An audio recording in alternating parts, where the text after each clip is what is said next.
Bom dia!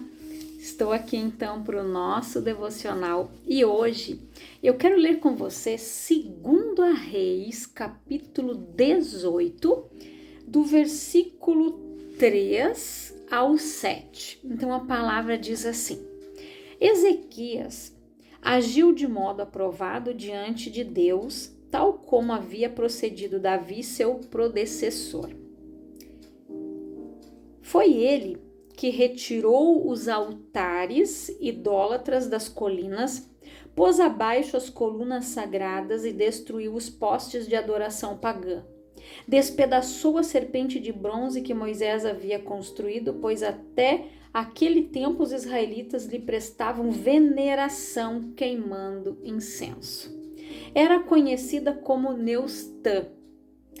Ezequias depositou toda a sua confiança em Deus, o Senhor de Israel, de modo que não houve ninguém semelhante a ele entre todos os reis de Judá, nem antes nem depois dele. Conservou-se fiel a Deus, sem jamais se afastar dele, e observou os mandamentos que o Senhor prescrevera a Moisés. Por isso, o Senhor esteve com ele e lhe concedeu prosperidade em tudo o que fazia. Revoltou-se contra o rei da Síria e não mais lhe foi submisso. Derrotou os filisteus até as terras de Gaza, devastando seu território desde as torres de vigia até as cidades fortificadas. Eu li aqui até o 8. Então, olha o que a palavra diz aqui. Que Ezequias, ele foi um rei que depois de Davi e Salomão, não teve outro igual. Por quê? Os demais, que haviam sucedido Davi até então, todos eles fizeram coisas que desagradavam a Deus. Se você ler o livro de Reis, você vai ver ali. Aqui, o rei tal governou de tal ano a tal ano, tantos anos, mas fez o que era mal aos olhos do Senhor. Se você ler o livro de Reis, praticamente todo ele começa assim, Então, aqui, esse rei foi o único que fez o que era certo. Por quê? Ezequias, ele destruiu altares pagãos, até a serpente de bronze que Moisés havia feito lá no deserto, quando o povo era picado pelas víboras, eles tinham que olhar para a serpente para serem curados, porque se eles não olhassem para a serpente, eles iriam morrer, porque o veneno dela, ele anda muito rápido no corpo, ele entra muito rápido na corrente sanguínea e chega até o coração, causando a morte. Então, mostrando que a salvação ela é individual, que da mesma forma que a serpente foi levantada no deserto, assim Jesus iria ser levantado também numa cruz. Mas eles já estavam adorando a serpente e queimando incenso para ela. Então o povo, eles se prenderam demais na idolatria. E aqui a gente aprende que Ezequias, ele agradou a Deus com a sua vida, E de todos os reis, gente, todos se corromperam em algo. Algo eles deixaram para trás, algo eles não fizeram. Então, quando os reis eles não faziam o que era certo, o povo sofria pela brecha que eles deixavam. E é assim, gente. Quando um líder ou alguém que está numa posição de autoridade, ela deixa brechas, ela não retira aquilo que tem que ser tirado, o povo sofre. E assim é na nossa casa e na nossa vida. Se nós não removermos os altares, os ídolos, se a gente não remover as coisas estranhas da nossa vida, nós vamos permitir que aquilo ali continue na vida dos nossos filhos, na nossa descendência. Eles vão sofrer se nós não derrubarmos altares, se nós não tirarmos a idolatria da nossa vida, se nós não removermos as coisas que são erradas, isso eles vão sofrer a consequência, porque nós somos autoridade na vida deles. Não é só pastor, não é só líder, não, mas na nossa casa nós somos a autoridade. Na nossa casa, depois de Deus, depois do Senhor, a autoridade somos nós, pai e mãe, e são autoridade sobre a vida dos nossos filhos. Então nós temos as palavras de bênção, nós temos a profecia que vão ser palavras lançadas à frente, que vão abençoar a vida deles.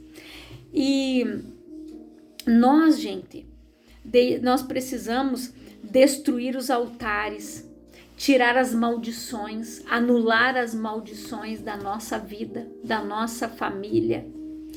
E Deus, ele nos chamou para quebrar ciclos, gente, ciclos de maldição na nossa família. Remover a idolatria, que a nossa casa seja envolvida pela presença de Deus. Ezequias, ele foi um rei que, se você ler um pouco mais para frente, ele passou por dificuldades. Ele passou por apertos ali com a Assíria, com outros povos, mas, né, ele viu que nem tudo foi um mar de rosas, só que o Senhor era com ele. E assim é na nossa vida. As pessoas acham, gente, que elas vêm para Jesus, tudo se fez novo, glória a Deus, ou seja, nossa, terminou as lutas só vão terminar o dia que você morrer, o dia que você for para a glória. Enquanto nós estivermos aqui, gente, nós vamos estar batalhando. Nós vamos estar lutando contra o império das trevas, nós vamos ter que resistir às tentações, nós vamos ter que nos manter santos, irrepreensíveis, é o que diz a palavra. Então nós temos que vigiar o tempo todo, e nós removemos os altares da nossa vida, que automaticamente são removidos da nossa descendência. E nós precisamos entender, gente, as pessoas, quando elas vêm para Jesus, elas romantizam, né? E agora tudo se fez novo. Nossa, gente, não é. Jesus disse o quê? No mundo tereis aflições, tende o bom ânimo. Eu venci o mundo. Nós precisamos ter o bom ânimo para nós podermos vencer, para nós podermos vencer as lutas, as batalhas que se levantam no nosso dia a dia. E as lutas, gente, que se levantam na nossa vida são para nos fortalecer, são para nos aproximar de Deus, para nos lembrar que nós temos um Deus que guerreia as nossas guerras. Não é um mar de rosas, mas nós temos o Senhor da guerra do nosso lado. O Senhor guerreia as nossas guerras quando nós guerreamos a dele, ou seja, quando nós fazemos a sua vontade, quando nós pregamos a palavra, quando nós damos o bom testemunho, quando nós fazemos aquilo que agrada a Deus. Agrada-te do Senhor e Ele irá satisfazer o desejo do teu coração. Quando eu agrado ao Senhor fazendo tudo que está de acordo com a sua vontade, com a sua palavra e o seu querer, Ele concede o desejo do meu coração. Mas há um porém, primeiro eu tenho que fazer a vontade dele.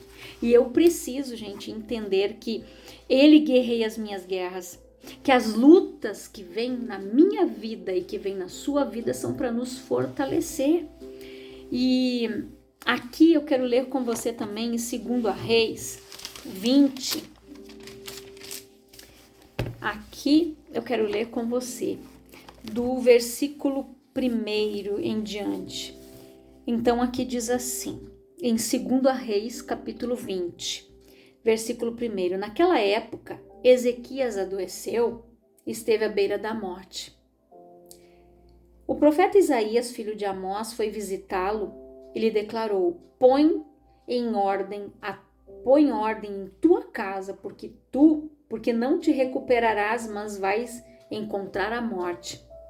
Ao ouvir essas palavras, o rei virou o rosto para a parede e orou a Deus: Senhor, ó eterno Senhor, ó Deus, ó eterno Senhor, eu te suplico, lembra-te nesse momento de como tenho caminhado contigo em fidelidade, sinceridade, integridade de coração. e de como tenho praticado o que é justo e correto diante de ti. E grande angústia tomou conta de Ezequias e o fez chorar amargamente. Contudo, antes que o profeta Isaías se retirasse da cidade, quando atravessava o pátio intermediário, eis que lhe sobreveio a palavra do Senhor, dizendo: volta e declara a Ezequias, príncipe do meu povo, assim diz o Senhor Deus de teu pai Davi: ouvi a tua oração, as tuas súplicas e vi as tuas lágrimas. Eu te curarei, depois de 3 dias subirás à casa do Senhor. Acrescentarei 15 anos à tua vida na terra, e livrarei a ti e a esta cidade toda das mãos do rei da Síria. Protegerei esta cidade por amor à minha própria pessoa e por amor do meu servo Davi. Eis, e disse mais Isaías ao rei: toma uma pasta de figos e prensai-a sobre a úlcera. Em seguida, em emplasto foi aplicado as feridas e ele ficou curado. Quando Isaías entregou essa mensagem a Ezequias, este lhe indagou: qual é o sinal de que o Senhor me curará e que depois de 3 dias conseguirei subir ao templo do Senhor? Ao que prontamente lhe asseverou Isaías: este, pois, será o sinal do Senhor, de que cumprirá o que prometeu. Queres que a sombra se diante ou regrida 10 graus na escadaria? Então Ezequias ponderou-lhe: é fácil que a sombra venha e se adiantar 10 graus. Não seja assim, pelo contrário, prefiro ver que a sombra retorne 10 graus de sua posição. Em seguida, o profeta Isaías invocou o nome do Senhor e clamou ao Senhor, que imediatamente fez a sombra recuar 10 graus que havia avançado no relógio de sol de Acás. Então aqui, gente, esse rei que andava na presença do Senhor, que foi fiel ao Senhor, ele estava aqui acometido de uma doença. E Deus ali, ele disse, né, que aquilo ali era para a morte. Naquele momento, ele recebeu aquela notícia. Só que Deus não queria matar o Ezequias. Ele apenas estava preparando ele para algo melhor. Deus iria dar paz a ele do rei da Síria, que o perseguia, que era um incômodo, era pedra no sapato, né, do Ezequias. Só que foi necessário, gente, que ele recebesse aquela palavra dura do Senhor, para que ele se voltasse para Deus novamente. Porque às vezes, em meio a tantas lutas e tantas situações que a gente passa, que a gente enfrenta, ao invés da pessoa se voltar a buscar a Deus, ela faz ao contrário. Ela se afasta, ela regride, ela esmorece na fé, ela não ora, ela não busca, ela não se consagra, ela não jejua, ela não lê a palavra. E daí o problema, que era para ser pequeno, ele se torna grande. Aqui, quando ele diz ali, né? Ele falou ali para o Senhor: eu te suplico, lembra-te neste momento de como tenho caminhado contigo em fidelidade, sinceridade e integridade de coração, e de como tenho praticado o que é justo e correto diante de ti. Então grande angústia se tomou, né, dele, e ele começou a chorar, gente, amargamente.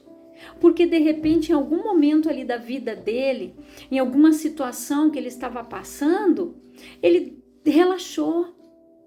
Ele deixou algumas coisinhas de lado, e Deus não queria que, assim como os outros cometeram esses deslizes, como ele estava fazendo tudo certo diante do Senhor, Deus não queria que ele terminasse mal como os demais. Então, porque Deus tinha algo muito melhor para ele. E nós precisamos entender, gente, que às vezes nós passamos por situação para a gente mudar. E Deus não perde tempo com quem não quer mudar.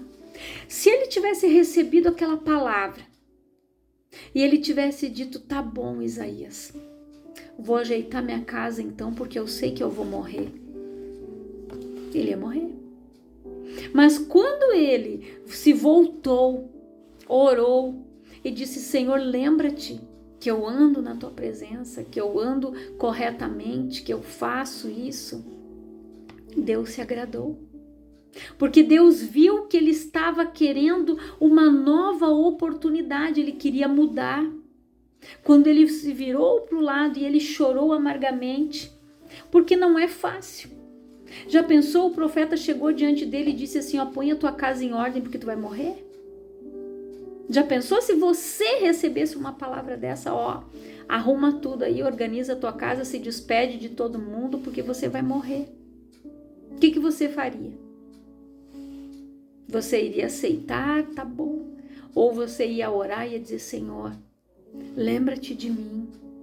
Eu não quero partir agora, Senhor, mas é a tua vontade, não a minha, mas eu quero ficar aqui, eu quero fazer melhor, eu quero mudar.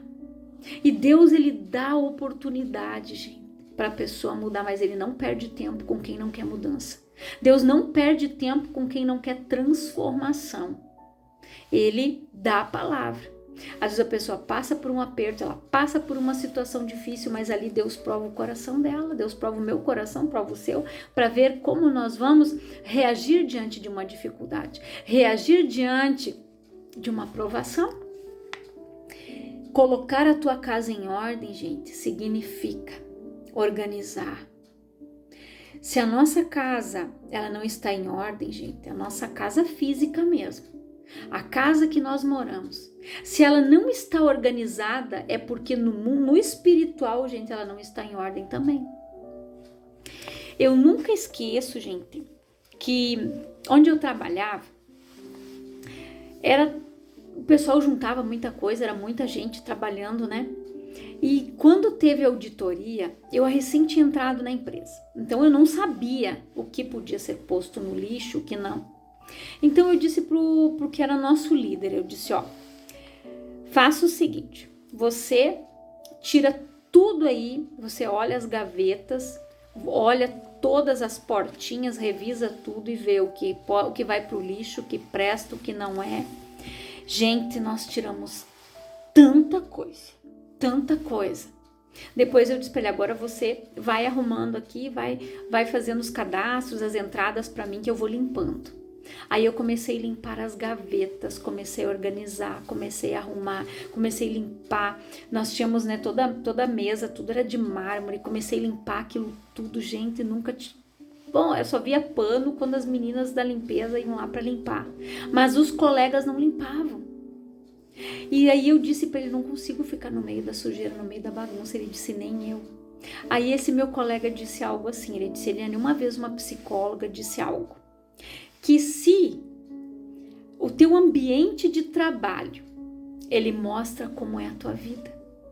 Então, por que Deus mandou que Ezequias organizasse a sua casa? Porque algo lá estava em desordem. E Deus, gente, ele manda que a gente venha organizar. E eu nunca me esqueço também que um dia uma esposa de um pastor, ela disse assim para nós: irmã, onde tem sujeira tem demônio. Gente, é uma verdade. Eu não consigo ficar no meio da sujeira, no meio da bagunça, eu não consigo. Eu me sinto mal, eu preciso arrumar, eu tenho que organizar. Toda vez que eu chegava lá para trabalhar, eu ia organizando, eu ia passando pano com álcool por cima de tudo, eu ia limpando para mim assumir o meu serviço, o meu posto. Eu precisava que aquilo estivesse tudo organizado. Eu ia despachando as notas, eu ia organizando, eu ia fazendo tudo que tinha que fazer, mas eu ia limpando tudo primeiro, ia organizando tudo, ajeitava tudo, deixava tudo arrumadinho. Quando eu passava o posto, estava tudo organizado. Por quê? Assim mostra, gente, como é a nossa vida. E é uma realidade. Se a nossa casa física, gente, o ambiente onde nós moramos, é uma bagunça, é uma sujeira, é uma desordem, assim está a nossa vida espiritual. Assim está a nossa vida bagunçada, suja, desorganizada e com algumas coisas que precisam ser limpas. Quando você começa uma faxina como nós começamos lá, gente, você vai limpando lugares. Você vai chegando em lugares assim, às vezes onde ninguém mexe muito ali. Jesus, era um acúmulo de terra, um acúmulo de sujeira. E tem coisas que ficam acumuladas. Sabe por quê, gente? Lugares pouco acessados, eles acumulam muita sujeira. Existem áreas da nossa vida que são pouco acessadas. E o nosso coração, às vezes, é um deles. Nossa alma, né? E ali, gente, vai acumulando coisas como sentimentos ruins, dores, mágoa, ídolos, idolatria, ressentimentos, mágoa, ódio, ofensa. Isso vai acumulando. Só que isso precisa ser limpo. Isso precisa ser removido. É necessário que a gente faça uma faxina de vez em quando, que a gente se analise, que a gente olhe para nós mesmas e dizem assim: Espírito Santo, me mostra se tem alguma coisa aqui que tem que ser tirada, se tem alguma coisa aqui que está bagunçado, desorganizado, que precisa ser limpo, me mostra. E Ele vai te mostrar. Senhor, eu preciso organizar as gavetas, eu preciso limpar os balcões, limpar em cima dos roupeiros, que é lugares que a gente não acessa. Aquele lugarzinho onde a gente está sempre ali, a gente está sempre limpando, cuidando, organizando. Mas tem lugares que a gente precisa limpar, que a gente precisa, né, remover a sujeira. E então, gente, organize o teu passado, mas não se apegue nele. Olhe um álbum, né, um exemplo, mas não fique ali. Sabe quando você pega aquele álbum antigo, aquele álbum assim que você viaja no tempo, nossa, olha aqui como é que era, olha isso, mas só se lembre com carinho, faça disso assim um testemunho, mas não fique ali não, porque não é lá que Deus te quer. Deus não te quer no passado, não. Aqui, gente, deixa eu ler para você aqui, em Isaías 43, no versículo 18, diz assim: Não vos lembreis dos acontecimentos passados, nem considereis os fatos antigos. Eis que realizo uma nova obra que já está para acontecer. Não percebestes ainda? Porém um caminho no deserto e rios no ermo. É isso que Deus quer fazer. Deus não quer que você fique lá no passado. Aqui fala: não vos lembreis dos acontecimentos nem dos fatos antigos para ficar preso. De vez em quando a gente lembra, mas aquela lembrança gostosa do tempo da nossa infância, nossa, às vezes eu me lembro quando eu era pequena, meu pai ainda era vivo, de coisas que a gente vivia, mas eu não fico lá. A gente lembra com carinho, lembra o tempo que ele estava aqui conosco, mas a gente não fica preso naquilo ali. A gente se lembra por um momento, vem às vezes a nossa memória, e hoje para quê? Para que a gente pensa: nossa, como eu era lá atrás e hoje olha como eu estou, olha o que Jesus fez na minha vida. Deus às vezes permite que a gente dê uma olhadinha no nosso passado, mas das coisas boas que a gente viveu, para que a gente olhe e pense: nossa, olha a bondade do Senhor, o que o Senhor fez na minha vida. De repente você era como aqueles reis que vieram antes de Ezequias, que não removeram altares, que não tiraram a idolatria.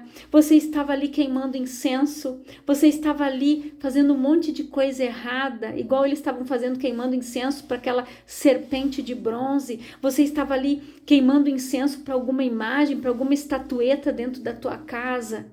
Mas hoje você olha para trás e diz: Jesus, glória a Deus que eu abandonei tudo isso, que eu abandonei essas coisas erradas, esses altares foram removidos da minha vida. Então é dessa forma que Deus quer que a gente olhe. Ele quer que a gente organize, gente, o nosso passado e que a gente não se apegue nele. E Deus, gente, Ele quer que a gente viva algo novo que a gente não se prenda no que a gente viveu, né, no bom do nosso passado e também no ruim, né?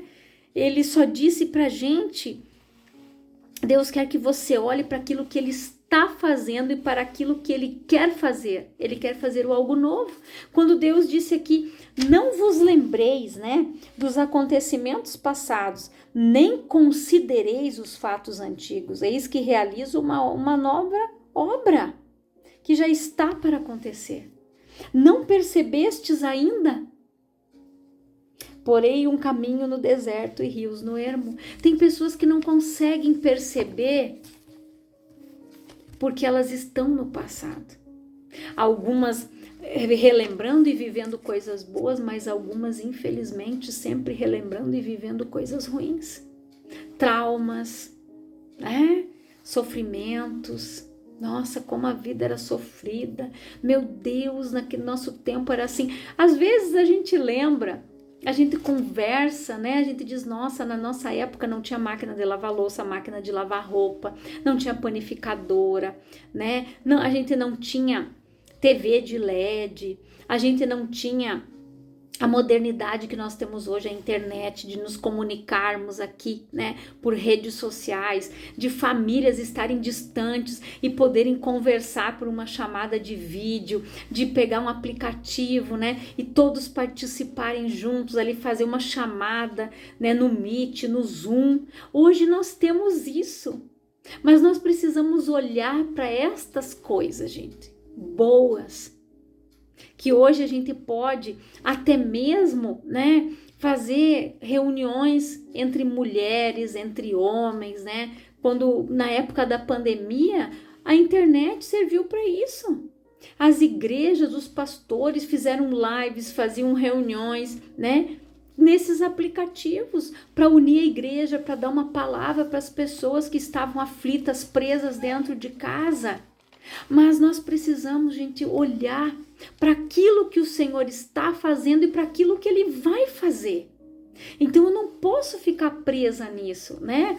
Às vezes a gente lembra, nossa, na época da mãe, elas tinham que lavar roupa lá no rio, na sanga, né? Como a gente costuma dizer aqui, que iam lavar roupa longe, né? Às vezes, aí a criançada ficava brincando na água, coisas boas.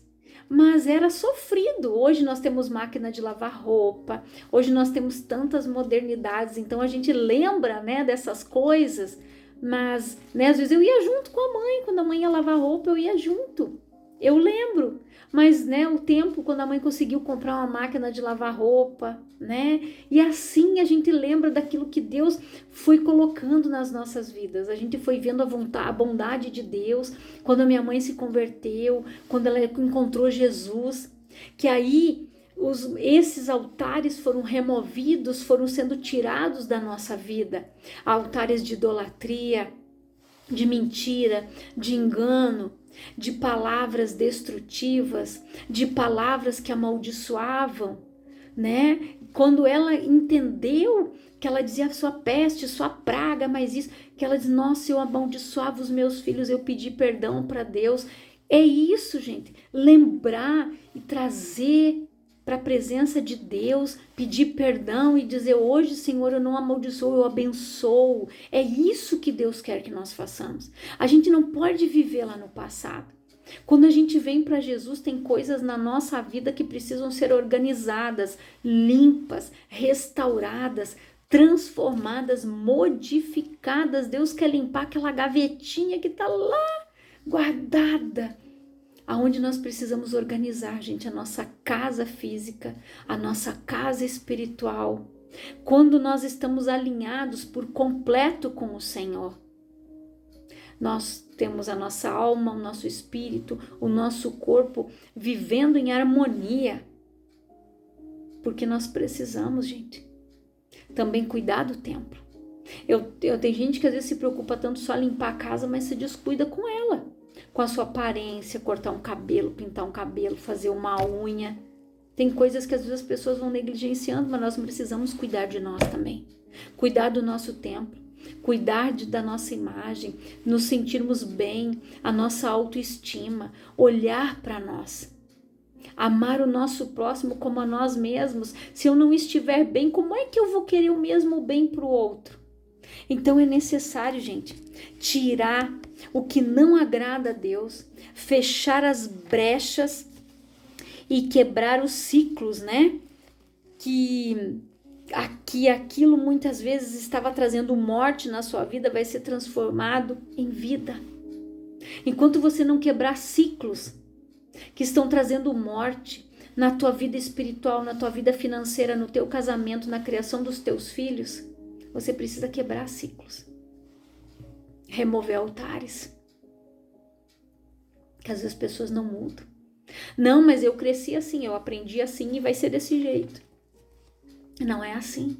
A palavra diz que a nossa mente tem que ser renovada, transformada. Eu preciso ter a mente de Cristo, porque, gente, quando a minha mente é transformada, as minhas atitudes e o meu comportamento muda automaticamente. Então nós precisamos remover os altares, tirar os ídolos, tirar tudo aquilo que não agrada a Deus da nossa vida. Mentiras, omissões, palavras contrárias ao que diz a palavra de Deus. Nós precisamos ter o nosso pensamento alinhado com o do Senhor. Se Deus diz que nós somos mais que vencedores, nós somos mais que vencedores. As pessoas se diminuem, as pessoas se comparam com os outros. Nossa, ele é mais inteligente do que eu, é melhor do que eu, porque eu nunca vou ser assim. Gente, não é assim. Nós precisamos declarar: Senhor, a minha capacidade vem de ti, tu vai me capacitar, eu vou ser bem sucedido em tudo que eu fizer, é o que diz a palavra. Onde eu colocar a planta do meu pé eu vou possuir, onde eu colocar minha mão vai ser abençoado. Então não se diminua, não se inferiorize, porque Deus te fez mais que vencedor em Cristo Jesus, é o que diz a sua palavra. Então não se detenha em coisas antigas, naquilo que se passou, mas se detenha em viver o hoje e o amanhã, o futuro que Deus tem para mim e para você. Futuro de paz, promissor, de bênção, mas para isso nós precisamos tirar certas coisas da nossa vida. Nós precisamos de cura em muitas áreas. Nós precisamos evoluir, crescer e aprender, gente, a fazer a vontade de Deus, priorizar a Deus na nossa vida. Que você guarde esta palavra, que você medite nela, que você fique e que o Espírito Santo fale muito mais ao teu coração. Em nome de Jesus, quero orar por você, Pai. Em nome de Jesus, eu oro por todas estas pessoas que estão com a vida bagunçada, desorganizada, sem arrumação, sem limpeza. Que o Senhor faça uma faxina por completo, uma reforma. Arruma a casa, Pai, para que o teu Espírito permaneça. Limpa esses corações, Senhor. Que esta palavra venha trazer entendimento, clareza, purificação. Porque Jesus disse: vós já estáis limpos pela palavra que vos tenho dito. A palavra, ela vem para nos limpar. Permita essa limpeza no seu interior, na sua mente. Que o Espírito Santo venha fazer essa faxina, essa organização, esta arrumação, esta transformação que você necessita. Pai, que o teu Espírito venha convencer estas pessoas da justiça, do juízo e do pecado. Que elas aceitem de bom grado a palavra que está sendo liberada sobre as suas vidas. Que elas saem da situação de morte em que se encontram e passem por uma situação de vida e vida em abundância. Que elas venham desfrutar com fartura a provisão que o Senhor tem dado. Esta é a minha oração, que os olhos espirituais sejam abertos, Pai, que as escamas caiam dos olhos, que os ouvidos delas possam ouvir a Tua voz, a Tua palavra, em nome de Jesus. Que Deus te abençoe grandiosamente. Não esqueça de passar essa palavra adiante, de mandar para 2, 3 pessoas. Curta, compartilhe, se inscreva no canal para que o YouTube possa mandar essa palavra para frente para mais pessoas. Depende de você. Mande. Quando você curte, ele entende que o conteúdo é bom e ele vai alcançando outras pessoas. Que Deus te abençoe em nome de Jesus.